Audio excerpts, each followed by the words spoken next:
Je vous demande de faire de ce 30 juillet 1960 une date illustre que vous garderez ineffaçablement gravée dans vos cœurs. Congo, Congo nde mboka, mboka ngo mokengeli, koi, mboka ngo mokengeli, léopard. Mikolo tosekelaki na mosolo ya mboka Congo ekoki, tofungwani misolelo, tomoni bozoba nyonso tosali mpo ya kobongisa Congo avenir.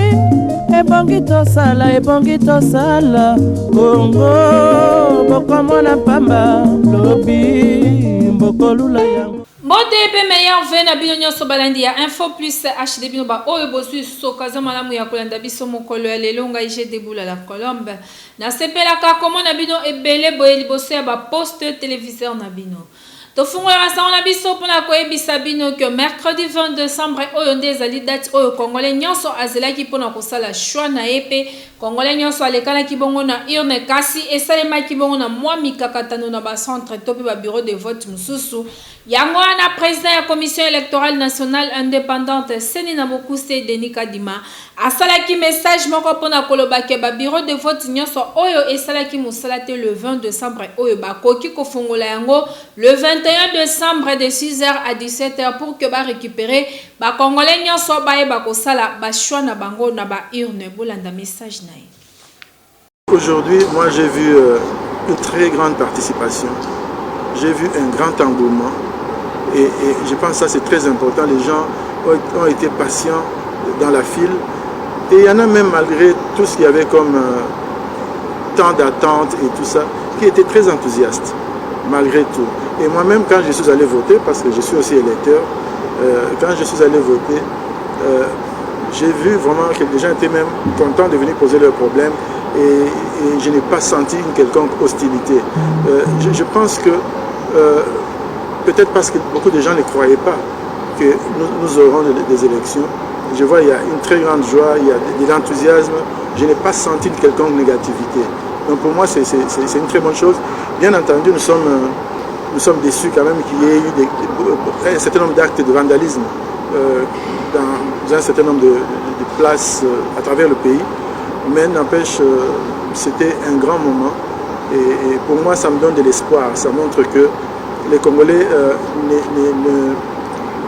ne vont pas aux élections par contrainte, mais ils sont convaincus, c'est par conviction qu'ils le font. Ils croient profondément en la démocratie. Les bureaux de vote où les gens ont pu voter ne peuvent plus être réouverts. Demain, ça sera simplement les bureaux de vote qui n'ont pas pu ouvrir. Ce n'est pas ceux qui ont connu du retard comme tel, c'est ceux qui n'ont pas ouvert. Ça signifie que ce n'est même plus une question de retard. Ils n'ont pas ouvert. Maintenant, on leur donne une chance de le faire. Et ça sera de 6h à 17h. Totikala kaka na ba élection oyo elekala kibongo mercredi 20 décembre oyo na kati ya République démocratique du Congo mobimba boye ba ke quelques opposants congolais basangani pona kosenga ke ba élection na ekoki ko bandela mapo et salemi vraiment na ba norme ya bien te bolanda message na bango. Tous les électeurs ne sauraient effectuer leur vote ce 20 décembre 2023. L'opération de vote n'aura été qu'un simulacre dont les résultats ne concerneront que des électeurs de quelques bureaux de vote. En conséquence, nous appelons le peuple congolais, la CENI, le gouvernement, la SADC, l'Union africaine et la communauté internationale, 1. à constater qu'au matin du jeudi 21 décembre 2023, les élections générales prévues au 20 décembre 2023 n'auront pas eu lieu, comme le prévoit la Constitution et la loi électorale. 2. À constater qu'il n'existe légalement aucune dérogation possible au jour du scrutin. La dérogation ne concernant que les heures d'ouverture et de fermeture. Une telle dérogation d'heure et non de jour doit être motivée et ne peut être décidée que dans les conditions assurant l'égalité des citoyens devant le suffrage, conformément aux dispositions de l'article 52 de la loi électorale. 3. À constater l'impossibilité constitutionnelle et légale pour la CENI de déroger au jour fixé pour l'élection générale, c'est-à-dire le 20 décembre 2023, comme l'a relevé la Cour constitutionnelle sous R-Cons 2120, en réponse à notre requête, en examen de la régularité du processus électoral en question, par l'usage du concept délais électoraux incompressibles.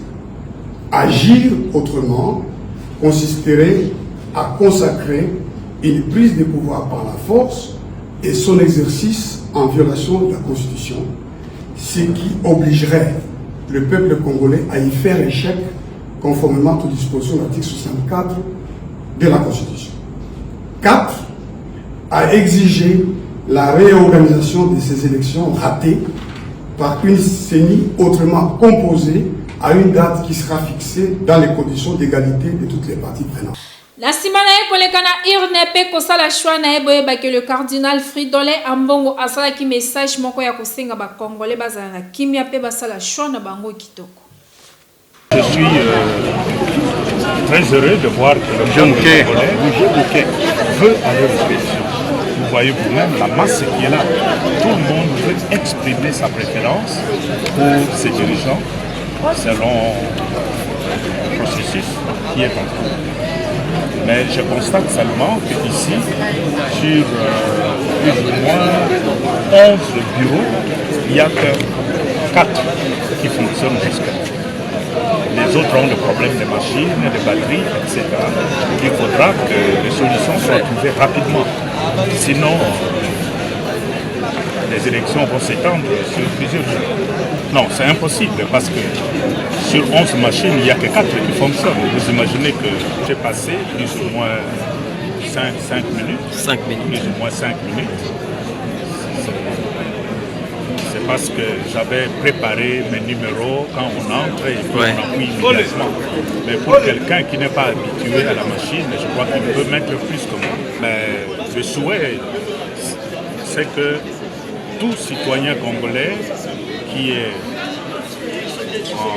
en droit de voter, qu'il vienne exprimer sa préférence pour ses dirigeants. Je ne suis pas pour cette politique de rester à la maison parce que j'ai entendu beaucoup qui se disent mais à quoi ça sert, à quoi ça sert. Je ne crois pas que ce soit une bonne politique. Il faut aller, si tu es d'accord avec quelqu'un, tu exprimes. Si tu n'es pas d'accord, tu l'exprimes aussi. Et c'est ça la démocratie. Kokoma journaliste moko professionnel topé caméraman moko professionnel yaka kozwa formation na Info Plus HD kuno bazope sa montage vidéo et habillage regie télé numérique pe pilotage ya drone kitoko makasi. Info Plus HD Centre fongoli ba porte na yango pona yo mutu olingi okoma professionnel na média.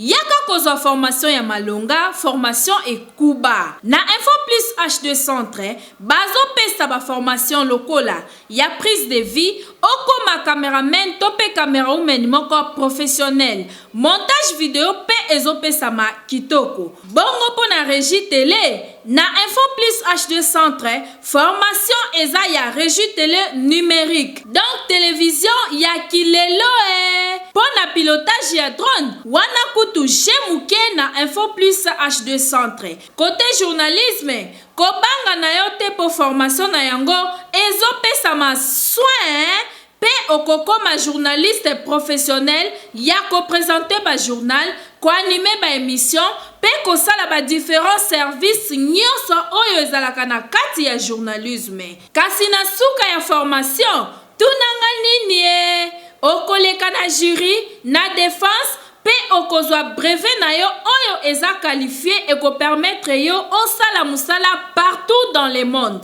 Ya malamu lisusu na Info Plus HD Centre eza que ba apprenant ba kendaka ko sala ba pratique na bango libanda ya ville province ya Kinshasa. Donc na ba province mususu pona ko découvrir lisusu makambo ebele. Kasi pona ko koma na Info Plus HD Centre eza nango simple. Ezwami juste sur l'avenue Kisangani numéro 38 na quartier Baoba na commune Yangaba, référence maison communale Yangaba. Tope obengi bango na ba numéro oyo eza affiché na se ya télévision na yo. Yaka kozwa formation na Info Plus HD Centre, okozala jamais déçu. Bilengi ya formation ezande na Info Plus HD Centre. Info Plus HD Centre ezokomisa bato utile na société. Ba oyo bapesaki Info Plus HD Confiance moko na bango ayekola kibongo montage vidéo et habillage bolanda ndenge asali démonstration na ye na machine. Awa na centre de formation Info Plus HD bazopesa ba formation ya qualité ya ba logiciel moko ya malamu eko permettre na yo osala musala na yo partout pe kitoko penza. Sur le plan pratique kutu kolobate parce que awa na Info Plus HD bapesaka pratique na bango kitoko makasi. Leo na kolakisa bino moko ya ba logiciel na biso tobengi na kombo ya Adobe Premiere Pro na version yango ya sika ya 2023. Oyo ezali bongo fenêtre de projet. Na kati na fenêtre de projet, belema nyonso to importa ko yutaka libanda e fanda kande awa na kati ya fenêtre de projet. Après nde to memi yango awa na séquence de montage. Na kati na séquence de montage, tozali bongo na ba piste ya audio pe vidéo. Tango to montaka ba elema na biso awa na séquence de montage, et s'affichera awa na moniteur le programme. Oyo ezali bongo montage elema ona uti ko sala. Siko nazola kisabino lo lenge nini basala ka rendu final.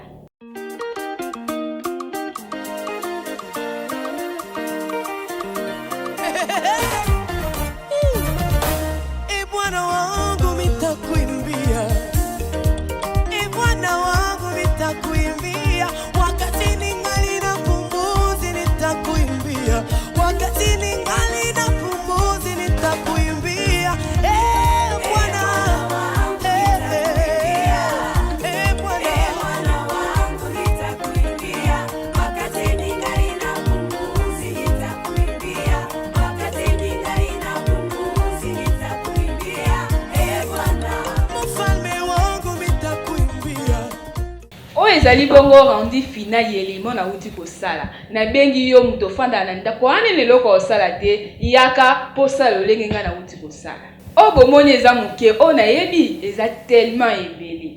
Opération Zéro Trou ezala lancée na ville province ya Kinshasa esala nango musala ya malonga te soko otamboli okuta ba makadam nyonso ezaka kaka ya kotoboka ya pasi lisusu ezaki ba reporter ya Info Plus HD bakita kibongo kobanda boulevard Lumumba tika pe la nzela wana na 12e rue eza ya kobeba na ndenge ya kosakana te pe ba usager ya nzela wana balela kiboyo kabanga. Tozali awa na route Lumumba oye banda na 12e rue Limité kotati kobima na Prince Capella sur université. Bota la bino moko ndenge nzela oyo eza penze ya kobeba libulu munene esalemi awa na katikati ya Prince pe mituka ezokangama awa po moya koleka eza te pe population ya coin oyo ezolela makasi po eza nzela oyo esungaka bango kosala ba déplacement na bango bisika ebele kasi ya pasi eza que trajet à transport oyo ezalaki nango 500 francs ekomi 2000 francs po nzela eza penze ya kobeba. Bolanda bino moko ndenge ba réagisaki na micro ya Info Plus HD. Bango bagenda ba congé na bamboka ba na yebite ba mona mboka baningana lokola oyo to ya bango ezalaka mabe to ndenge ni fo baluka babongisa nzela oyo. Biso na Mombela to commune moko eza présentiel na limité. Mais tala Mombele ne eza salité vraiment. Mai oyo eza na venir Sankuru awa na pont okutu ndeza boye boucher ba mapango etondi ba mai ba mapango edindi ndeza boye vraiment esa na soni kutu moya kuta kolobeza te. Tokosenga kaka na gouvernement congolais emekana lukotala pe kobongisa nzela oyo po population ya coin oyo ezo souffrir. Biso nyonso toyebi to pe toliaka légume oyo tobengaka yango gombo to pe dongo kasi bato ebele bayebaka importance to pe vertu na yango te. Rédaction ya Info Plus HD elobeli bino ba vertu ya gombo na nzoto ya moto. Dongo eza légume oyo bato ebele bayebi kasi bapretaka attention nango te. Bayebaka ba vertu oyo ezalaka na kati nango te. Dongo eza légume oyo ekontribuyaka na formation ya mikuwa pe ya miso. Ezo garantir santé na ba vitamine nango ebele. Dongo ezo jouer rôle essentiel na coagulation ya makila pe ezo maintenir pression ya makila na contraction ya ba muscle. Et stabilisaka pe battement ya cœur. Bokanga pe boyeba que dongo etretaka ba maladie ebele lokola ils ont réduit le taux de sucre au babengi diabète. Ils ont réduit le cholestérol et l'itaka contre fatigue et si l'isaka teni ya na bato oyo bayoka kanzala pamba pamba. Ils ont réduit astème. Donc ils ont pauvre na graisse, peu très riche na fibres et facilitaka perte ya poids. Et l'itaka contre hypertension artérielle. Et soulageaka fièvre et respiration. Et amélioraka digestion et si l'isaka constipation. Et sungaka na santé ya miso. Et un nutriment essentiel peu nécessaire pour na basi ya zemi. Et amélioraka qualité ya suki pe ya peau. O adopter yango po yango nde ekosunga bino na makambo ebele na santé. Adage moko elobaki l'homme est naturellement bon, c'est la nature qui lui rend mauvais. Nini esalaka ke mutu akoma mutema mabe na mukili. À travers ya mutu nde esalaka mutu akoma mutema mabe.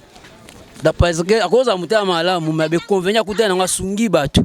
Ma moko sungi amoni kia Mama nenga sungeli ye nakoba na sens ni nenga sungeli amoni kia réponse na ngazo ya malamu te nde sali kia akoma muta mabe soit alingaki mutu wana mingi mais mutu yo sali loko moko oyo kia e bebi si motema na e a partir mutu a chazaka nde yango wana kia yango na mutu akoma muta mabe soki ngam na place wana ngapa na koma muta mabe na koyeba suko sunga batu te po o na kutana sungili boso na zu résultat yango malamu te yango ko senga ke ngai pe na ko motema be na salisa su batu te po mutu nyoso zaka mutu pasi soke lekie nde mutu akomaka mutema mabe parce que mutu so aza na kati ya bolamu na esengo akoko koma mutema mabe te kasi soki pasi eleki asala boye pasi azonga boye pasi nde akomaka mutema mabe pe jaloux na batu soki achange akomi mutema mabe seke batu bakomisi ye mutema mabe parce que azali kosalisa batu ekomi na tour na ye batu bazosalisa ye lisusu te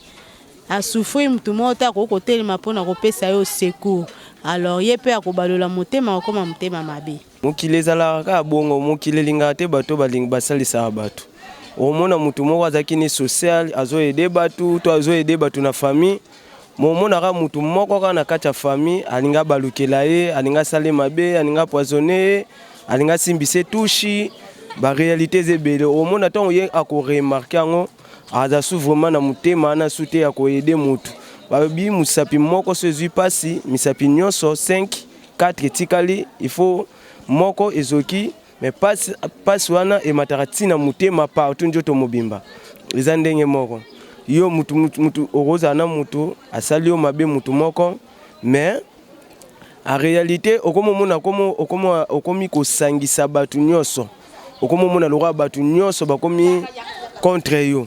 Reporter ya Info Plus HD bakutana kibongo na Père Stéphane Mvwaka oyo azali bongo vicaire ya paroisse Saint-Adrien na commune ya Ngaba asala kibongo ba message ya souhait ya meilleur vœu pour la population topé pour na batu nyonso oyo bazolanda ye.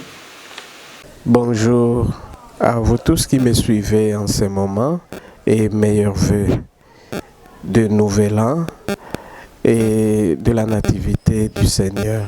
Je suis le Père Stéphane Mvwaka, premier vicaire de la paroisse Saint-Adrien et directeur national des associations Jeunesse Mariale Vincentienne et de la Médaille Miraculeuse. Je viens tout simplement vous souhaiter les meilleurs vœux de Nouvel An et de Noël pour cette année qui s'achève avec les concours des tumultes des élections, mais aussi avec l'espoir de la paix que Jésus nous rassure. Mon adresse, c'est à tout le monde qui me suit en ce moment et particulièrement aux jeunes de l'association Médaille Miraculeuse et Mariale Vincentienne et ceux de la paroisse Saint-Adrien spécialement et tous les fidèles qui me suivent en ce moment de partout, les hommes, les femmes de bonne volonté, que la venue de notre Seigneur Jésus le Christ, une venue spirituelle, puisse nous transformer et nous reconfigurer dans la foi, dans l'espérance et dans l'amour, pour que nous puissions être partout des signes de cet amour et de cette paix qu'il a accordé à toute l'humanité. Vivons dans cette joie, dans cette paix, dans cet amour, et que le Christ règne infiniment comme lumière dans toutes nos familles et partout où nous sommes. Bonne fête à tous et excellente nativité et bonne année. Merci. Koko ma journaliste moko professionnel topé caméraman moko professionnel yaka kozwa formation na Info Plus HD kuno bazope sa montage vidéo et habillage regie télé numérique pe pilotage ya drone kitoko makasi. Info Plus HD Centre fongoli ba porte na yango pona yo mutu olingi koma professionnel na média.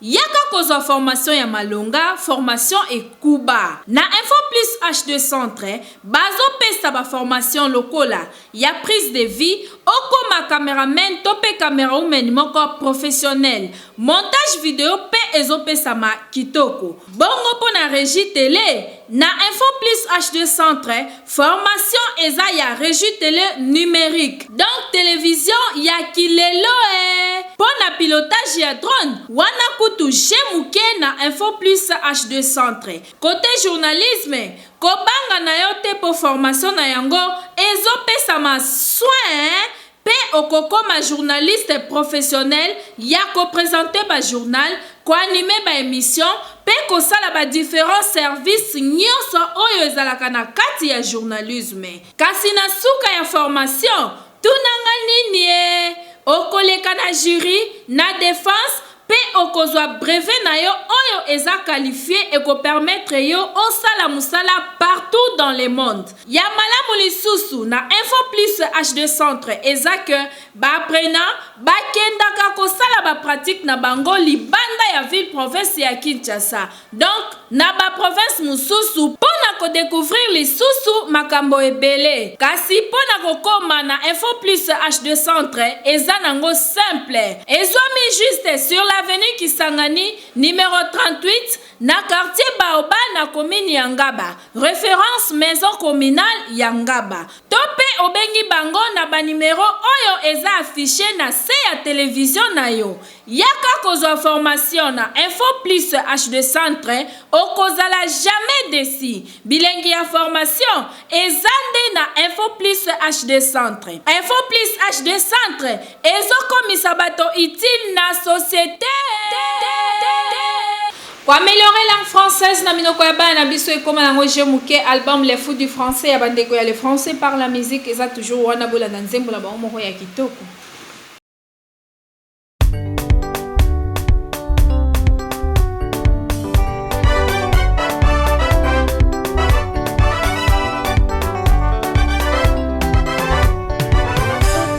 C'est mon père, c'est ma mère, ce sont mes parents.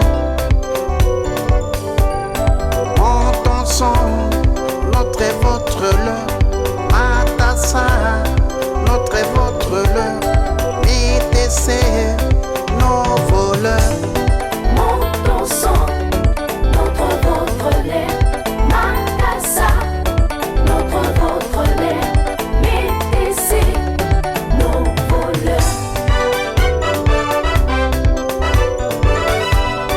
Les adjectifs possessifs accompagnent les noms. Les adjectifs possessifs accompagnent les noms. Les adjectifs possessifs ont l'idée d'appartenance. C'est mon père, c'est ma mère, ce sont mes parents.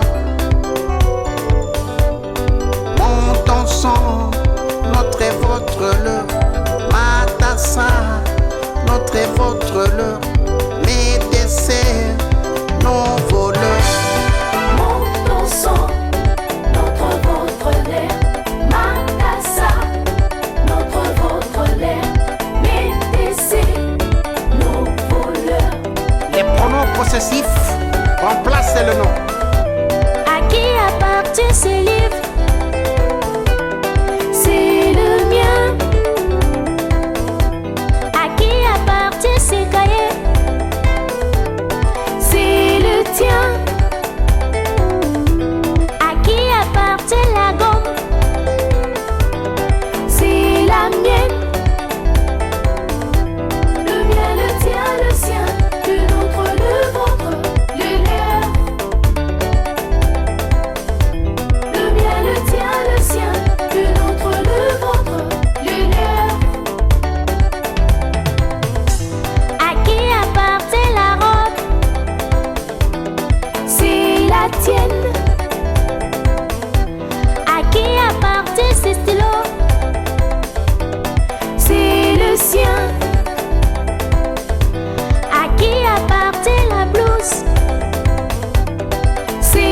sienne. Le mien, le tien, le sien, le nôtre, le vôtre, le leur. La mienne, la tienne, la sienne, la nôtre, la vôtre, la leur. La mienne, la tienne, la sienne, la nôtre, la vôtre, la leur. À qui appartient la blouse? C'est la sienne. À qui appartient cette école?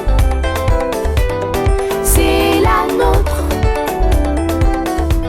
À qui appartient la chanson? C'est la vôtre. À qui appartiennent ces objets? C'est le leur. La mienne, la tienne, la sienne, la nôtre, la vôtre, la leur. La mienne, la tienne, la sienne, la nôtre, la vôtre, la leur. Le mien, le tien, le sien, le nôtre, le vôtre, le leur. La mienne, la tienne, la sienne, la nôtre, la vôtre, la leur. La mienne, la tienne, la sienne, la nôtre, la vôtre, la leur. La mienne, la tienne, la sienne, la nôtre, la vôtre, la leur. La mienne, la tienne, la sienne, la nôtre, la vôtre, la leur.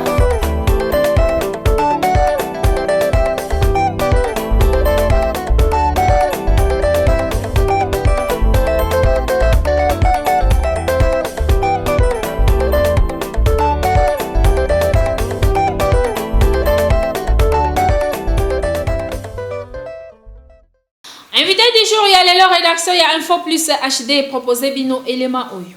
Bandeko baboti, bandeko bana biso, mpe bandeko promoteur ba école. Boyebi français na mboka oyo, langue enseignement. Ye azali tilo azali professeur, azo tangisa français na ba école.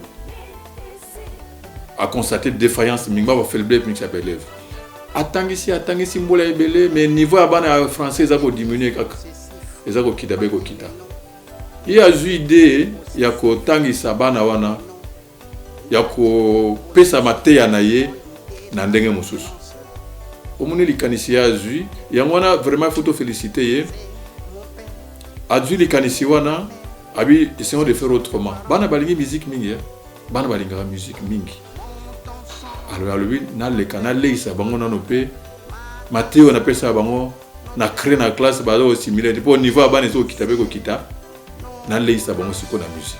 Allez, sikoyo et à côté si banzembo ba notion na ye nyonso atangisaka ba nini toloba grammaire, conjugaison, formation de phrases nyonso wana o atangisaka na classe à côté si atiango na banzembo tala abimisi yango support liboso yango ayo ezali audio oyo eza ba vidéo na yango pe soko tali na audio oyo contenu nango eza lokola tolba totanga alphabet français, la syllabe, les mots possessifs, les fous du français, hein, et bien faut les fous du français, les fous du français 1, les fous du français 2, les 4 points cardinaux, azako Mbappé, ba notion mosusu maté les kana classe les 4 points cardinaux. On est allé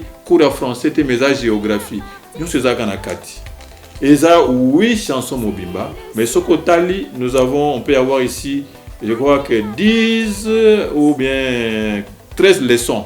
Et ça dans l'album français est la langue enseignement. Français est la langue officielle au niveau administration. Et français ce que tu bien au niveau ya mboka, français est et ce qui permet de communication na ba mboka na ba paya na bato mususu o ba bilinga la tête. Par exemple na ke France, na ke Canada, na ke Côte d'Ivoire, na ke Congo Brazzaville ici Brazzaville kutu to lobate parce que bon bako loba lingala mboko baloba lingala te baloba swahili te o baloba ka qui congoté o baloba chiluba te na koloba na français. Donc nous avons intérêt aussi à ce que tu maîtriser français pour des besoins de communication avec ceux qui ne connaissent pas nos langues nationales. Donc ils ont intérêt mounene pour te maîtriser français. Alors ndeko ya bimisi initiative de ko encourager pour à partir à moi on a déjà maîtriser français à partir à l'école. Il y a toujours à disposition. Il y a baboti pour na bana na niveau andako. Puis na niveau à école. Na niveau à école, on peut avoir ça. Na élément oyonde elaxike to komi na suka ya Info Plus HD alelo. Merci na confiance et fidélité oyo bozana ngo ya kolanda biso tango nyonso. Merci na équipe technique et rédactionnelle ya Info Plus HD na musala kitoko basali bino. Un grand merci na les valables motomoko bien na bakisela et papa social. Na pesi mbote na papa Evi Makuba pe na souhaiter ba meilleur vœu na bino nyonso balandi ya Info Plus HD. Soki Jésus Christ nzambe ya pasteur acheté lita aye tenga ina bino tokokuta na kaka awa.